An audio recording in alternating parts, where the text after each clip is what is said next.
Hi, I'm Fazia Costi. I'm the owner of 54 Media Group. It is my honor to present to you the Focus on Success Summit 2024. We have an amazing lineup for you, and we hope that you enjoy each and every one of our presentations. Thank you for joining us.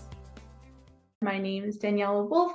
I've been a licensed master social worker for the last 27 years, helping individuals with self-care, stress management, mindfulness, relationships, parenting, and just helping you manage all the chaos that life can send your way. As well as I'm a working mom of two. And unfortunately, many years back when my kids were younger, about 4 and 6 months old, I went through my own burnout. I was a single working mom. I was trying to do it all, be it all, was not great at asking for help, and found myself irritable, snapping more than normal, and just not who I wanted to be, who I wanted to show up as every day, who I wanted my kids to remember.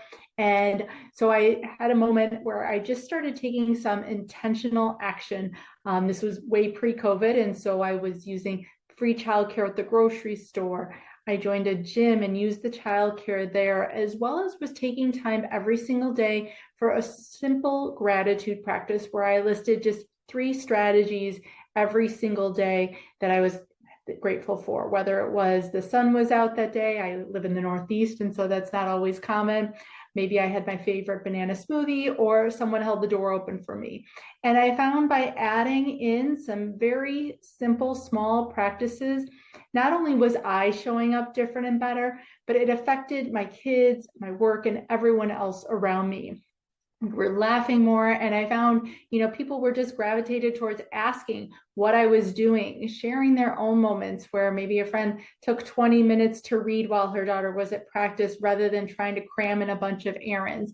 And I recognize that I think we're all looking for that validation and permission to take some time from ourselves, to avoid getting into some of those traps that can lead us to burnout. And so my goal is to really help you find and develop the skills to help you productively manage your days, because I get it. There's a lot that we have to do, especially as we're building a business and as an entrepreneur, but in a way that can help you maybe manage your day without some of that guilt and overwhelm, and have the space and energy throughout your day for some of that self-care.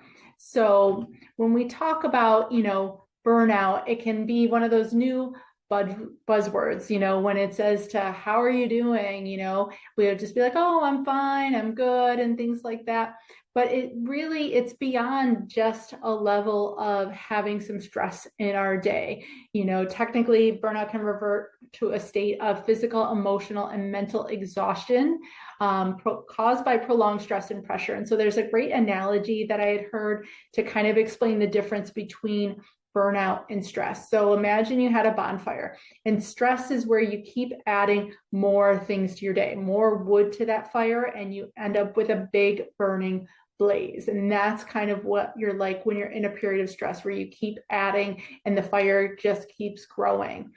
Burnout is that place after stress. You keep adding words to the fire, and it gets to the point where it's just those gray embers at the end. There's some smoke. It is burnt out. There is nothing left to reignite that fire at that point. And when you get yourself to that extreme place by taking on too much, it'll affect not only your work life, but your home life, which is basically everything, which is why how to figure out how to avoid that while you're building a business is essential.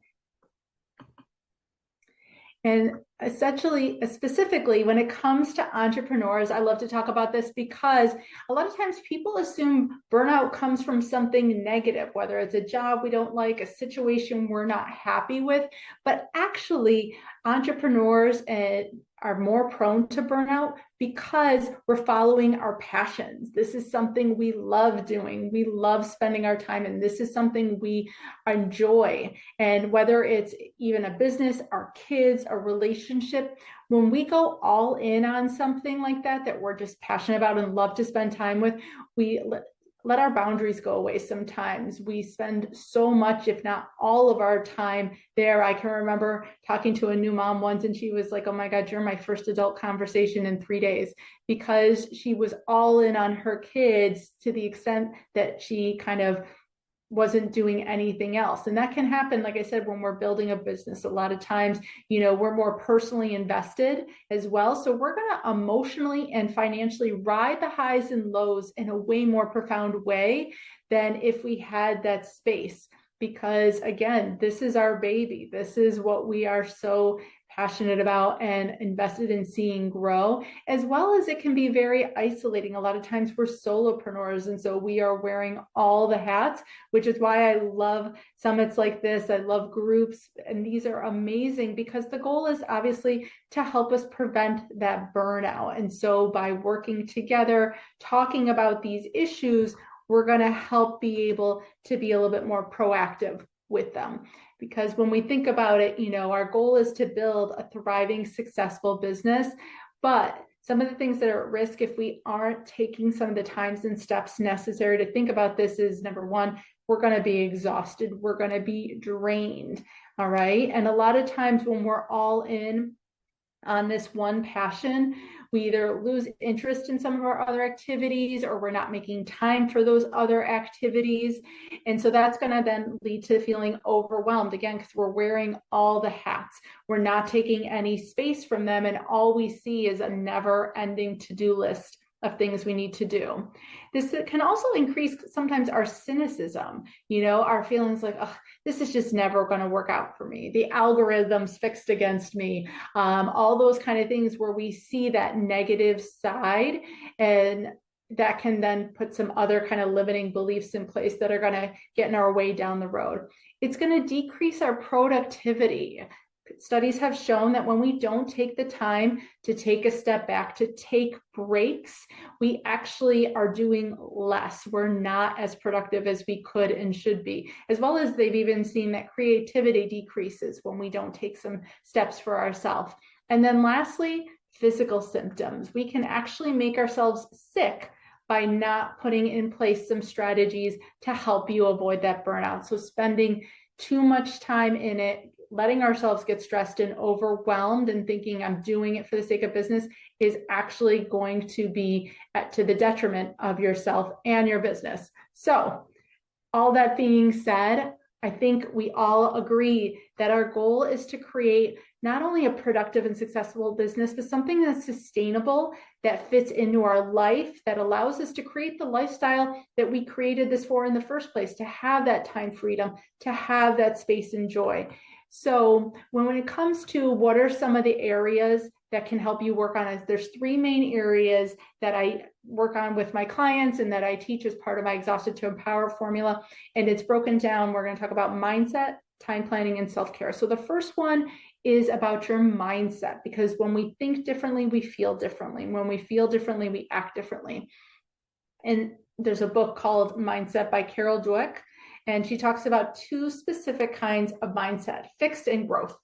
And so fixed, you think about it, this is when your job is your whole world. Your business is your whole world. And like I said, this can translate to your kids, relationships. When you make one thing your whole world, you can get caught up in that hustle culture. You feel that guilt if you take a break. You start thinking of all the things you should be doing and that type of thing. And so these are some of the types of thoughts in your mindset that can lead to burnout. The opposite is a growth mindset. And that means you just have the flexibility, to maybe take some breaks, spend some time in some other interests, allows you to pivot and change directions. Even in your business, you can see more than one option, more than one way to get to your goal and your destination. So with a growth mindset, it's not kind of blinders on, head down, and keep working. So one of the action steps that I always start with, just as a simple way, is to just kind of notice what your thoughts are. Notice maybe what kind of mindset do you think you lean more towards? A fixed, filled with kind of that rigid mentality of there's only one way and it has to be this way? Or do you have some flexibility? Are you allowing the space and grace for yourself and your business to adapt and grow and flow? Okay, so just in this phrase alone, just kind of look for that awareness. Obviously, there's some more pieces that go into the work, but this is at least a good place to start catching yourself in some of those thoughts. The next is your time planning. Like I said, it can be so easy to spend hours and hours in your business because it's your passion, and so many times also you might be going on social media and other kind of busy tasks that we don't even realize can be draining us, fatiguing us, causing some of those doubts and negative thoughts because you see other people maybe in a different place or doing things differently. And so as part of our time planning, there's a whole system that I work on with clients as far as structuring our day, but to really look at, are you being busy? Are you being productive? Because the more intentional you are with your time, even by doing less, you can be more productive and get stuff done. And this will look at like setting priorities. I use the Eisenhower matrix, which is a great tool to break down what's really important and urgent, what's important and not urgent, what's urgent and not important, and then what's neither important nor urgent and needs to be eliminated. Because I think we think everything's important and urgent, and when we treat everything that way, that's where some of that pressure can feel some as well. But if we can look at what we can delegate, what we can postpone, as well as what really isn't essential, we're going to be able to decrease some of that stress, as well as create just specific times for those priorities, as well as then intentionally schedule some breaks throughout your day. And that leads into the last category, which is our self-care. And this is so much more than like spa days and girls' weekends and massages, but it's a really daily practical self-care. Almost kind of like you eat every day, you brush your teeth every day, you sleep every day. Integrating self-care into your every single day is that necessary and essential. It almost would be like trying to eat on Sunday and think you're good for the week. You need to practice self-care, not just on the weekends or once in a while, but every single day to stay not only calm and relaxed, but it also recharges you, energizes you, and is going to help build your confidence and light you up. And it ends up being kind of a lifestyle. It's a way of living and presenting yourself and believing in yourself. And, that's going to show up not just in your personal life, but in your business. And recognizing how various maybe outside unrelated things that you're doing for yourself, for your fun, are going to affect all of that. And so these are not just do ones kind of quick fixes. There's systems of routines and habits that you build into every single day that are going to include like hobbies, fun, laughter. These don't have to be done in isolation with a candle in a dark room. There's a lot of different ways to practice self-care that I talk about. There's actually 8 different pillars that cover how you eat, how you sleep, how you dress, how you decorate and organize your home and your office space, how you move, how you connect with others, how you think about money, in addition to traditional journaling, meditation, mindfulness practices that can be done in as small as 1 minute on up, that you're going to be able to seamlessly integrate throughout your day. And so you're not actually even, I know I have it written kind of taking away from your business, because you're not taking time away from your business. You're actually, by doing these small activities, adding more to your business to help you stay more productive and creative and in it for the long haul. So we're going to go through, like I said, some of the strategies to really include to help you avoid some of those pitfalls as you're building your business, and talk about, prioritizing your self-care, setting boundaries. Boundaries are one of my favorite B words. Seeking support, managing your workload, taking breaks, practicing mindfulness, and learning some time management skills. And these, by implementing all of these, it's really going to help you maintain that healthy work-life balance, work-life flow, work-life harmony, whatever you choose to call it, in your professional life as well as in your personal life. Because especially as an entrepreneur, when you're building a business, it is personal. It is something, that kind of influences every other aspect that we're into. So we're going to talk about some guilt and expectations, how to plan less, how to create some habits and communicate, as well as set those boundaries. So that's where, the key areas to kind of start in right now.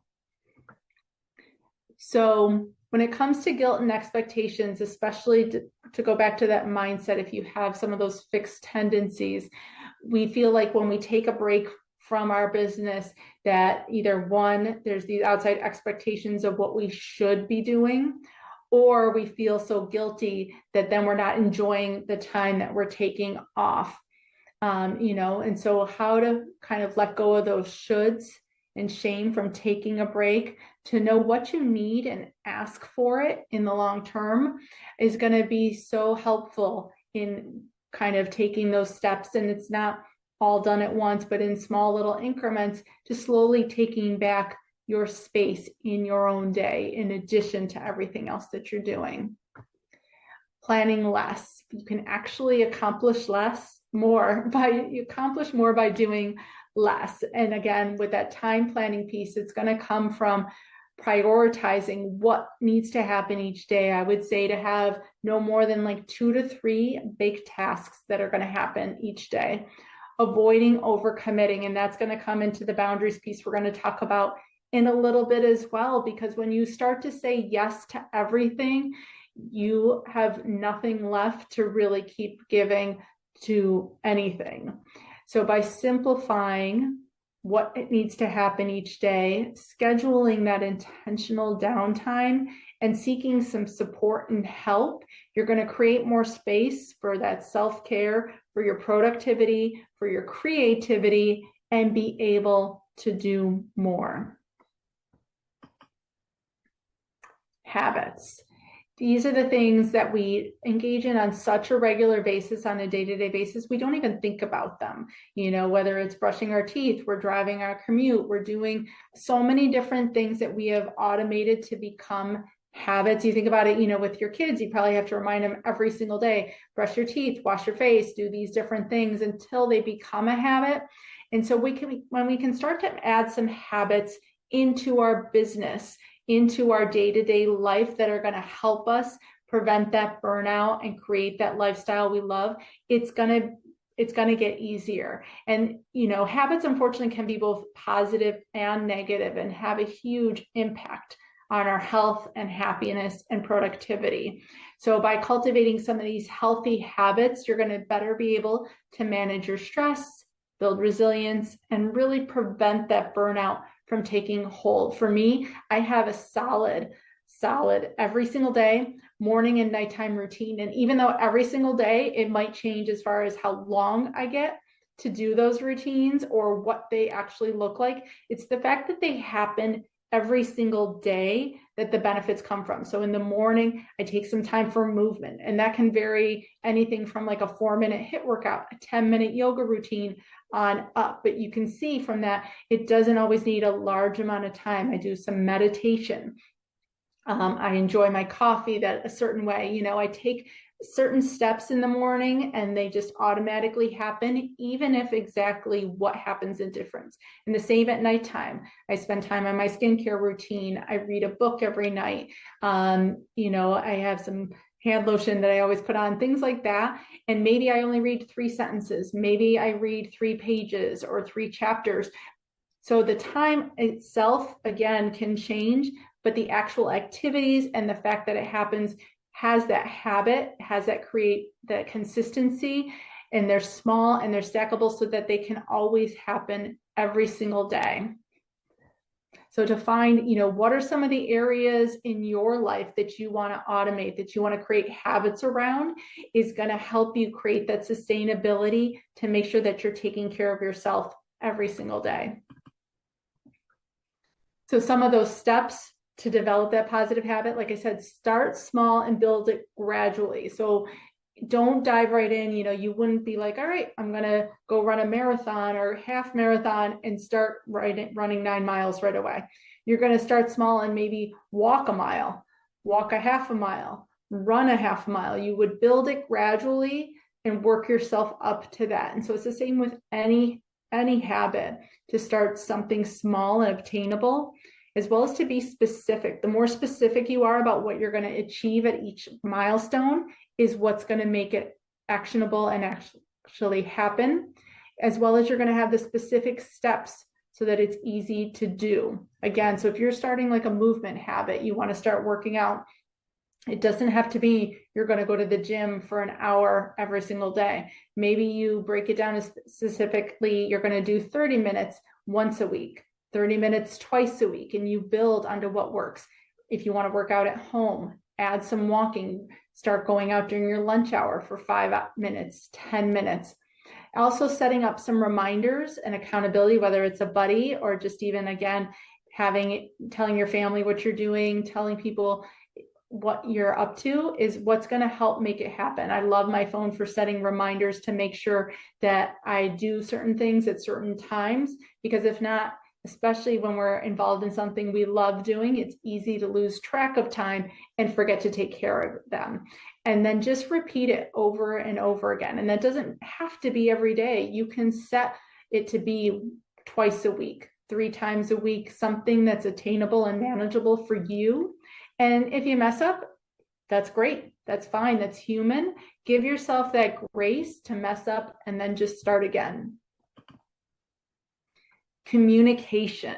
This is a big one. We're so hard on ourselves, but yet when we communicate what we need to everybody else, we recognize that that's where we can get that validation, that support we need, that to be as kind to ourselves as we would be to somebody else. And so when we communicate with others, whether it's what our hours are, what our boundaries are, what we need from them, it's going to create a more supportive and collaborative environment. So whether that's at home, hey, I need some help with the laundry, with getting dinners done, with meal prepping, with your clients. I am only available between 9 to 5, but if you send me a message, I'll get back to you the next day. You can have an automated outgoing message on your email so that if someone sends you an email, you don't have to feel like, oh, I need to check it so I don't miss it.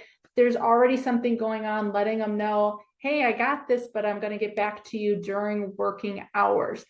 It can also reduce those feelings of isolation when we communicate. You can find so many people, as soon as you share your story, they're like, oh my gosh, me too. And recognize we're not alone in this entrepreneurial journey. We're not alone as business owners when it comes to some of the struggles that we're feeling. A lot of times we see on social media, it looks like everyone's got it together. They're killing it. They're doing great, until we actually have those conversations and communicate to see we are not alone, as well as then they can help you prioritize your self-care and your well-being. So if you say, again, that accountability from your habits, I'm going to start walking more. I'm going to be going, for 15 minutes during my lunch hour. People will help remind you. They'll help support you, cheer you on, and stay on track. Communicating with ourselves. Again, so many times we are kinder to everybody else and talk in a way, to ourselves that we would never speak to anybody else. So learning how to communicate with yourself is not only going to change that mindset that we talked about, but it's going to help reinforce the things that you say you want to do. So taking breaks when you need them, prioritizing those activities, communicating these things to yourself, being kind and compassionate, that grace I talked about, as well as helping you time block that non-negotiable time, as well as for your business activities and yourself. Communicating these things, writing them down, making them clear to you is also going to hold yourself accountable to making sure they happen. Next one. Boundaries. Like I said, boundaries are my favorite B word because they are so freeing. So many times boundaries get a bad rap, but they actually benefit everybody else around you by letting them know when you're available, letting yourself stay true to what you comment on.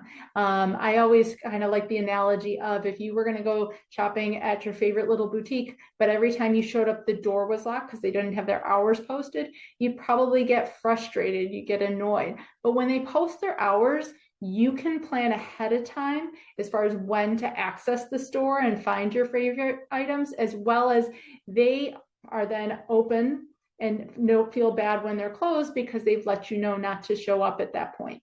And so it's the same with your own boundaries as far as letting people know and clearly communicating what you are willing to do and are not willing to do. It lets you let go of that blame and guilt because, again, you've let people know what your boundaries are. When you communicate them, you're intentional and deliberate, so you don't feel like you let yourself down by not getting to something, because you set clear parameters about what you're going to be doing and when. And it helps kind of create those routines of joy that make you happy. So those fun things, because you've say, you're going to work from certain hours to 9 to 5. You're going to be at your kids' game from this time to this time. And then you're going to chat with a friend on the commute or things like that. By putting those boundaries in place about what you're doing, when you're doing them, when you're available, and what kind of energy you have, you feel good about knowing that you're taking care of yourself, your responsibilities, and others, as far as knowing that you've put that out there as well. So where to start? Again, remember, self-care is not selfish. By setting boundaries, communicating, and practicing these habits, you are not only setting up yourself and your business for success, but your relationships, your lifestyle is going to flow in a way that part of why we get into this field of entrepreneurship is to have some freedom in our life, to have the time and space to do all those things that we say we want to do. And so by starting those practices from the get-go, even in small increments in the beginning, because I get it, there's a lot of roles we have to take on and a lot of hats we wear. But by setting up some of the routines and habits around it is going to help make the business journey sustainable. I like to say building a business is a marathon and not a sprint. So we need to enjoy that journey along the way. So hopefully this help gave you a couple of actionable steps and strategies when it comes to setting up your business for success, starting it in a way that's going to help prevent burnout as you're building your business.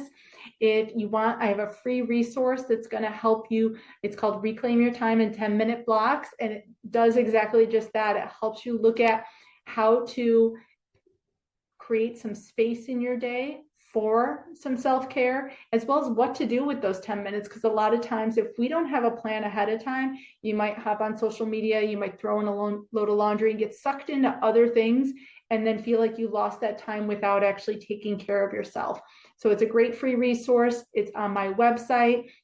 I also have a micro course to help you with that time planning part that I talked about. And it's 6 episodes, 8 minutes or less, to help guide you in setting up your day for success. Small, actionable steps in this micro course. I think you're really going to like it. So if you have any questions, feel free to email me, Daniela@bestdlife.com. Connect with me on social media. I'm on Instagram, Facebook, LinkedIn. I have a podcast, Bestie Life with Daniela, as well as my website, bestdlife.com. I would love to connect with you, hear how your journey is going, any steps that I can help you with along the way. And thank you so much, and I'll talk to you soon.